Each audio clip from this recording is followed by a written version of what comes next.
request, even praises tonight. We thank you for that. We thank you your will is being done no matter what, each and every day. I thank you again for the strength and the health and stay safety you give us each and every day as we get out of bed. We can put our feet in the floor in the morning and get through each and every day. That's a blessing in and of itself. There's some folks that can't do even that. We pray for them as well, the health and strength and healing. And once again, we thank you for each and every person here tonight. I pray that as your message comes, I pray you use me as a vessel for your truth and your word. In Jesus' name we pray. Amen.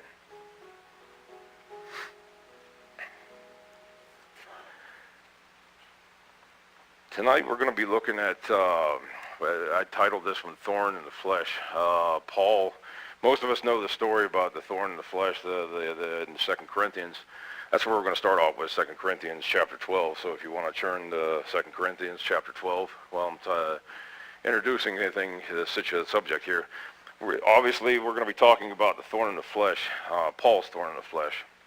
But we're going to look at the statement more or less, more than anything else, statement, the thorn in the flesh. A lot of folks, a lot of scholars think that it was maybe, even for Paul, it was a physical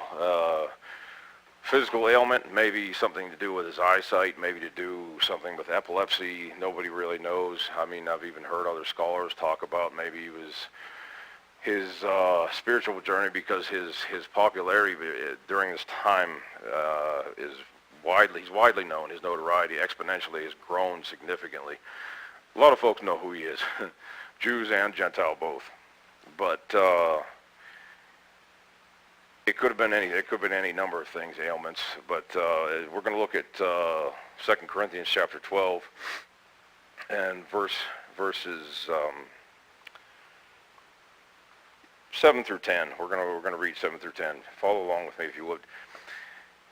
And lest I should be exalted above measure through the abundance of the revelations, there was given to me a thorn in the flesh, the messenger of Satan to buffet me, lest I should be exalted above measure.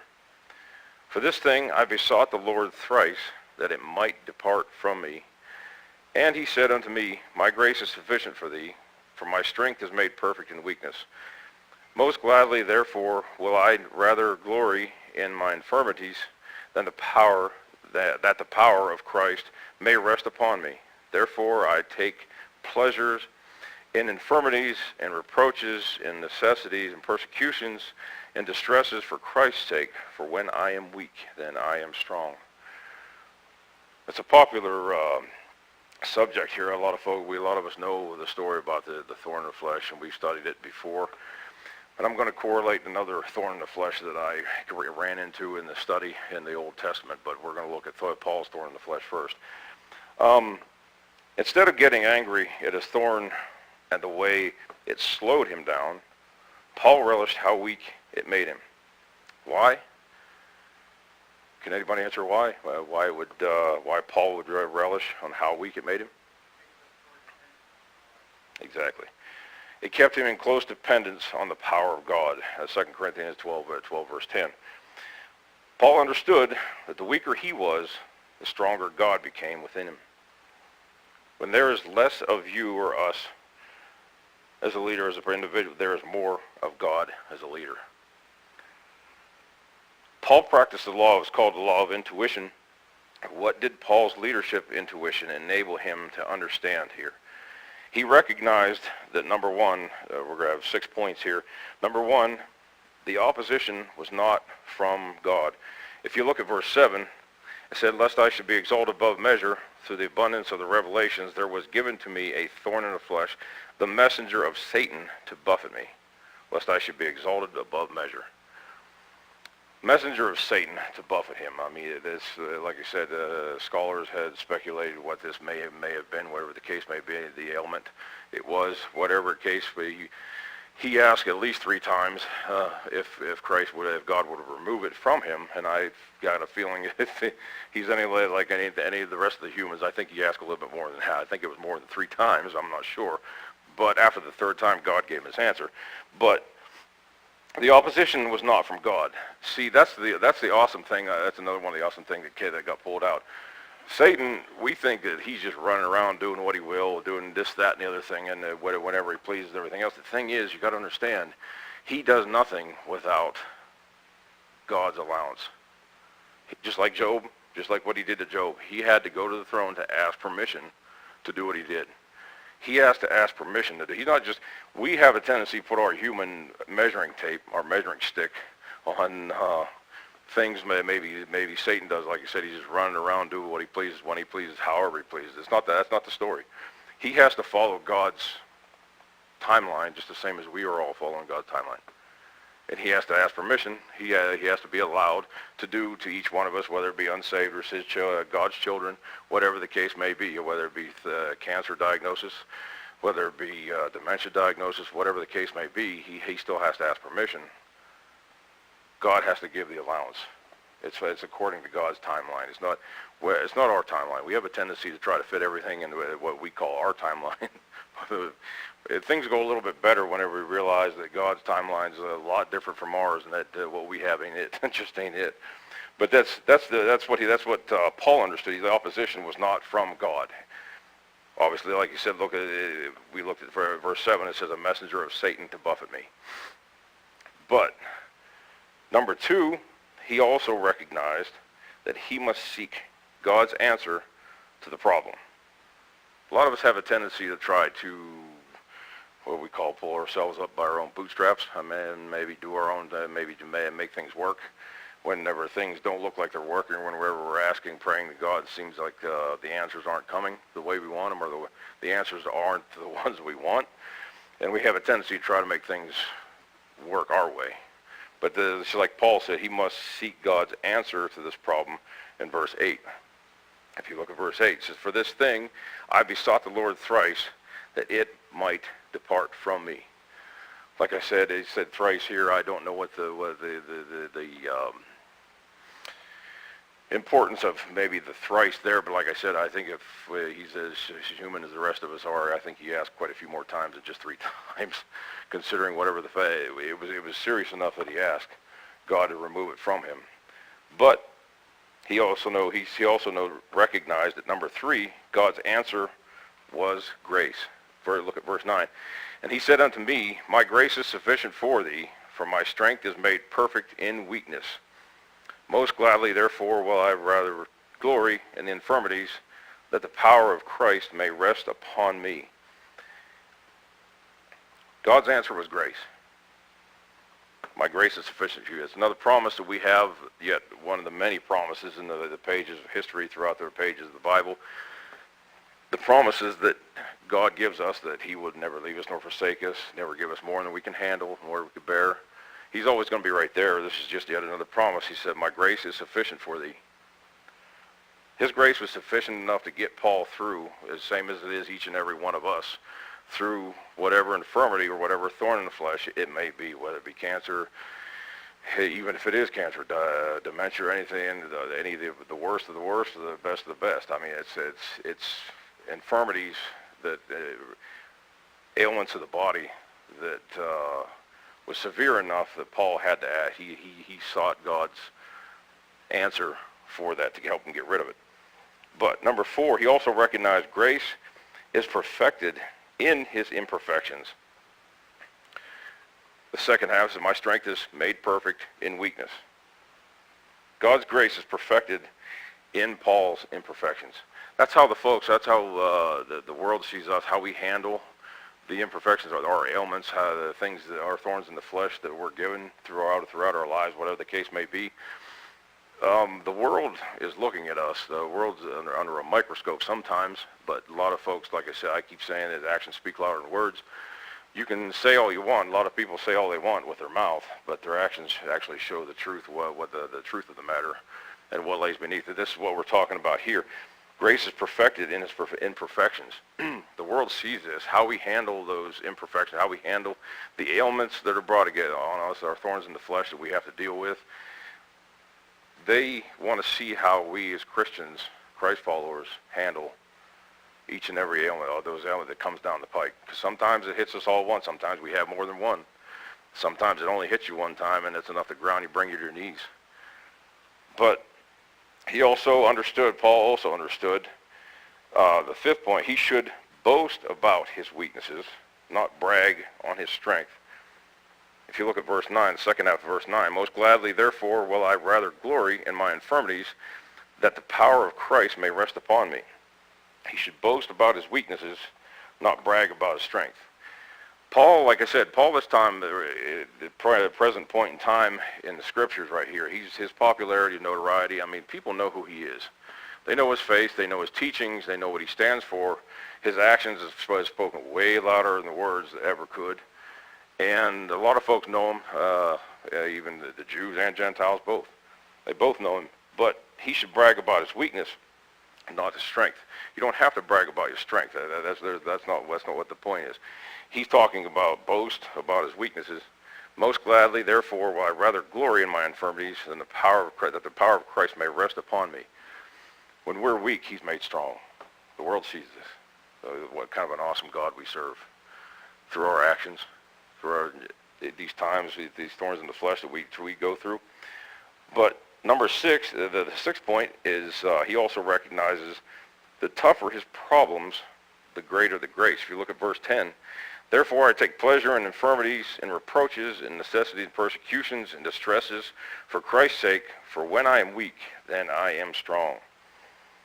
He's basically offering. He said, "Bring it on." That's what he's saying. He said, infirmities, reproaches, persecutions, and distresses for Christ's sake. Anything that he suffers for Christ's sake.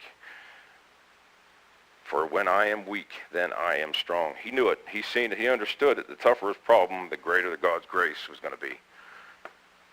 That's another, like I said, that promise is that grace is sufficient. My grace is sufficient for thee. No matter where you're looking at, what scripture you're looking at, where we're at. But Paul linked an extraordinary vision with an exasperating thorn. God gave Paul a motivating vista of heaven, but also some opposition to keep him humble. God gave him the grace and the power to overcome the thorn, but he didn't take it away. I mean, there were lessons to learn. I'm fairly certain that we've all had thorns, and we may even have thorns now.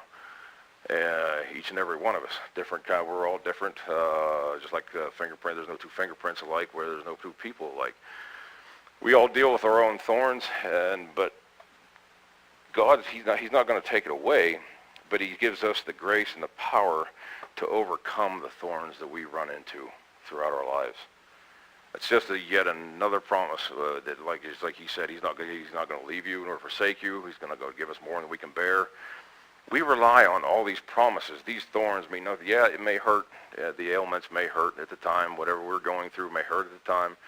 There's a long road to hoe with some of the ailments that we talk about, whether it be epilepsy, whether it be cancer, whether it be whatever the case may be.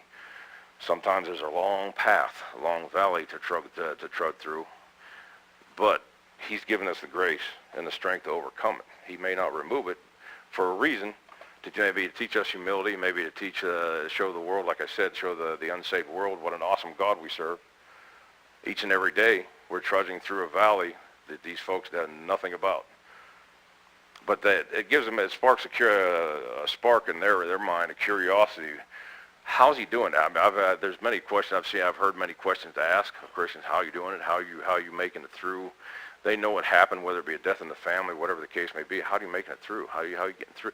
It comes down along the same. It's God's grace, His grace and His mercy. He's given each and every one of us. His promises, He's given each and every one of us to be there, right by our side, through thick and thin. But tonight, I wanted to look at also, when I ran into the study, I ran into the same phrase, Old Testament. I didn't know it was anywhere else. I ran into Old Testament Numbers. We're going to go to Numbers chapter 33, if you would. Turn with me to Numbers chapter 33.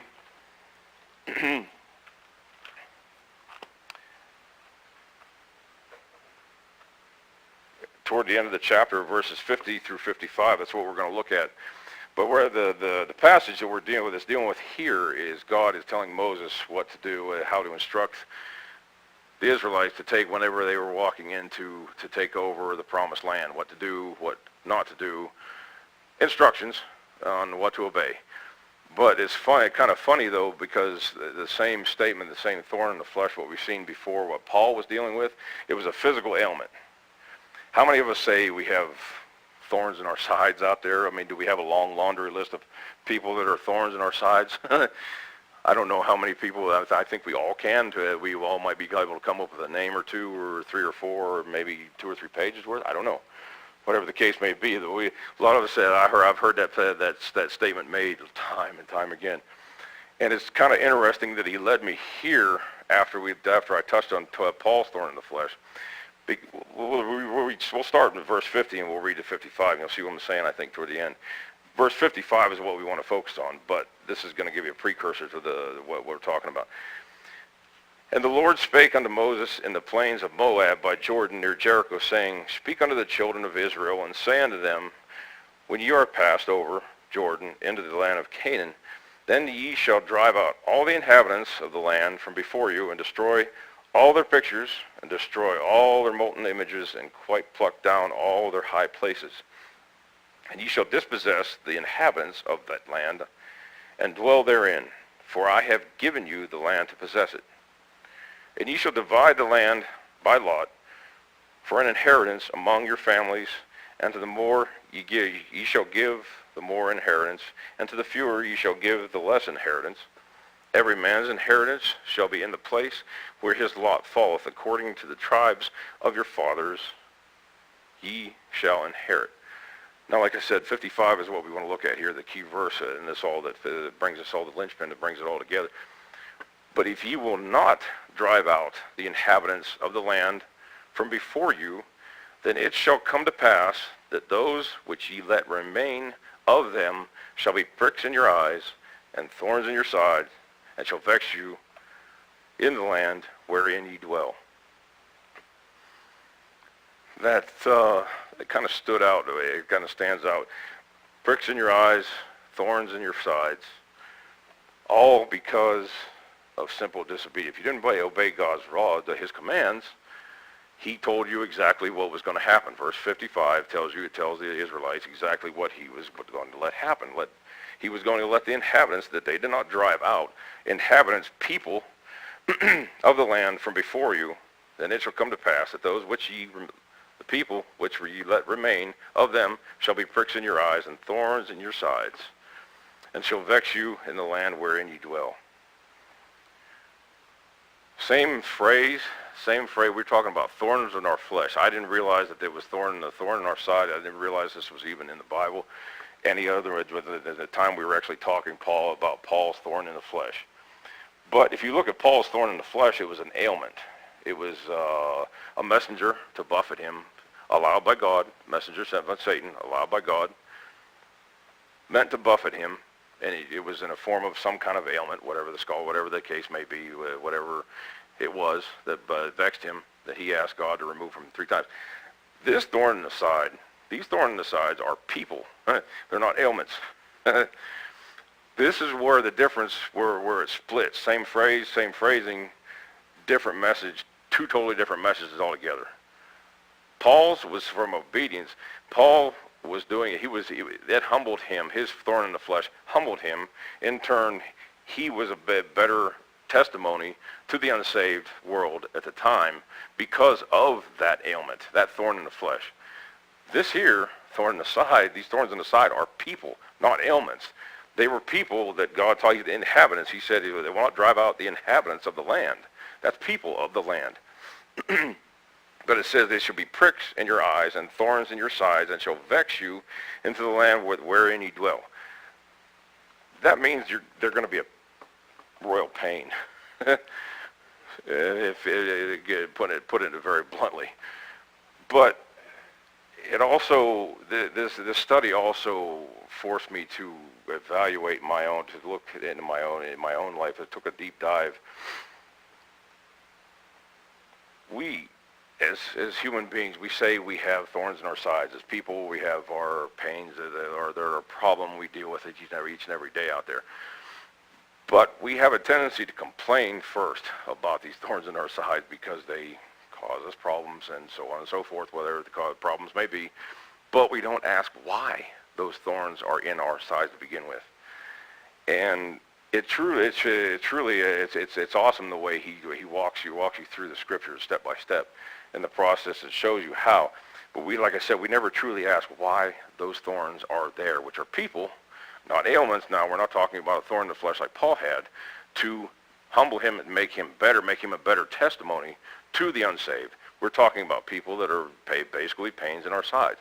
Why? Because it was disobedience, God's punishment for if they disobeyed, if the children of Israel disobeyed when they walked into the land that they were promised. If they did not remove these people from the lands like he told them to do, everything. It talked about their molten images, their idols, everything, the high places, get rid of it all. And it's sad to say, a lot of times Israel did not listen, not just here, but David, Solomon, I mean, the case is page after page after page throughout history. But he's telling you, if you don't do something, if you don't obey me, this is what's going to happen. These people are going to be thorns in your side. And I had to stop. I stopped for a minute because it hit me like a sledgehammer. These thorns in our side, why are they there? And disobedience kept ringing through my head. Disobedience, the word disobedience, disobey kept ringing through my head.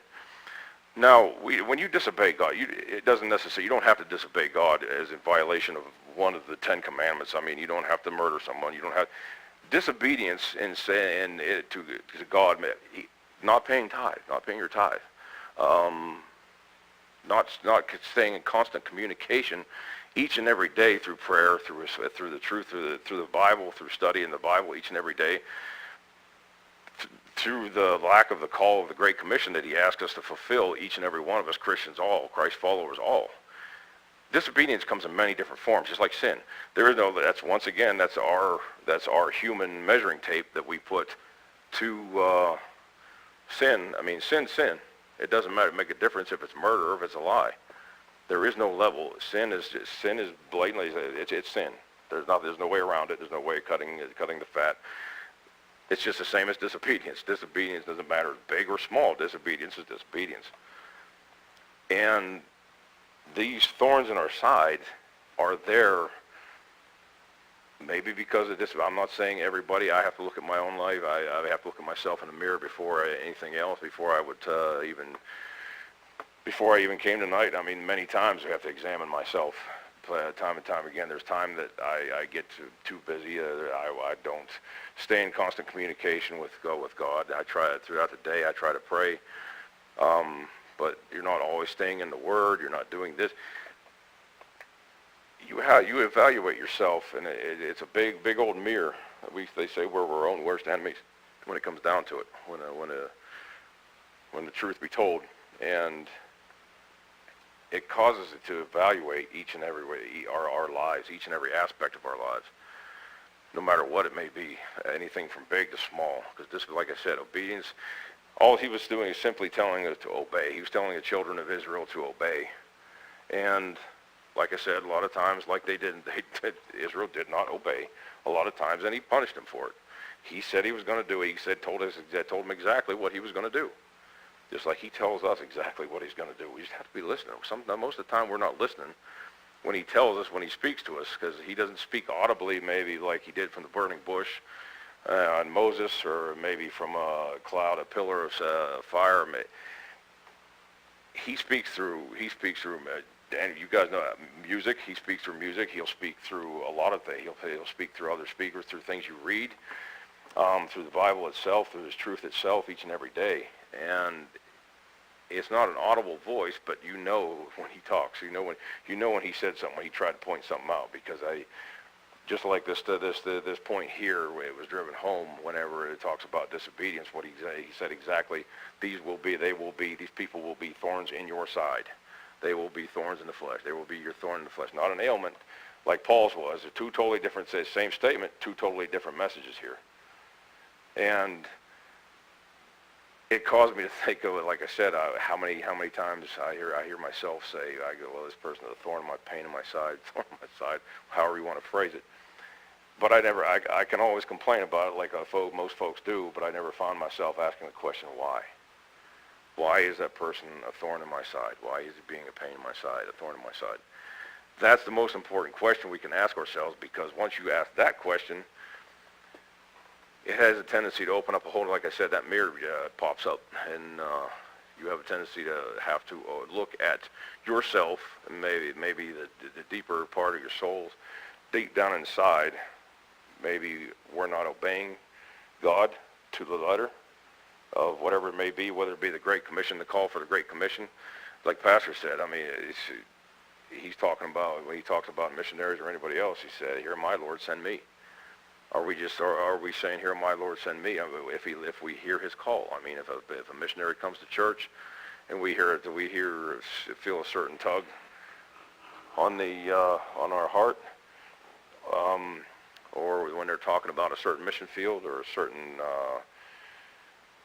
certain ministry, maybe in the church, whether it be choir director, teacher, Sunday school teacher, there's lots of callings, and sometimes we don't listen too well. But in a sense, that's a disobedience in a sense, because he's the one that initiated the call on our hearts and laid that call on our hearts. And that's what I wanted to bring out this evening, the difference between the two thorns in the flesh. The thorns in the flesh that Paul experienced, totally different thorn in the flesh than what the thorn in the pain, the thorns in the side. One is a punishment. Well, one is what God said he would do for disobedience. The other one, you're suffering through the ailment, or whatever the case may be, whatever that thorn in the flesh may be, but he's using that to show how strong, to show his grace. Just like he said, "My grace is sufficient for thee," when he talked to Paul. Instead of getting angry at the thorn in the flesh, the way it slowed him down, Paul relished how weak it made him. It kept him in close dependence on the power of God. And that's the lesson that I have this evening. I wanted to show the two, same phrase, same phrasing, same wording, but two totally different messages laid out there. When I ran in one, I was only working on one when I ran into the other one. And that's another way to listen. Like I said, if you're listening for the message, if you're listening for his word, his truth, he's going to hit you with it. And sometimes when you don't want to expect it, but like I said, when we talk about them pains in our sides and thorns in our sides, we have to ask why. We have to stop complaining about them to begin with, and ask why they are there, why those thorns are there in our side, why those thorns are in our side. And I think that'll open up a whole new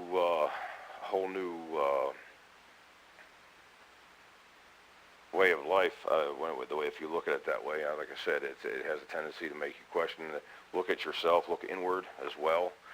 At the same time, when you ask why they are there, and why do I have so many? Sometimes the disobedience it's not just one or two things. Like I said, we have a tendency to measure that with the human measuring tape. Like I said, it's God's. This is God's will. It's His will. It's His timeline.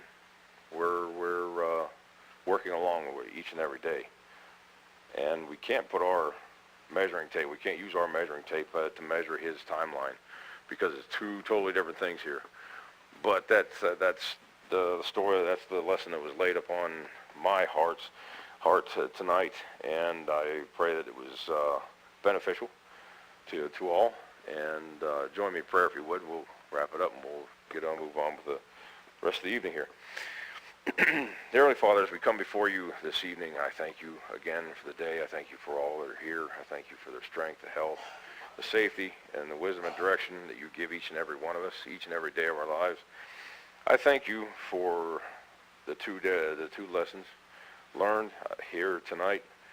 I thank you for the two lessons you've given me. Like I said, I was only looking for one, but you ran me right into the other one.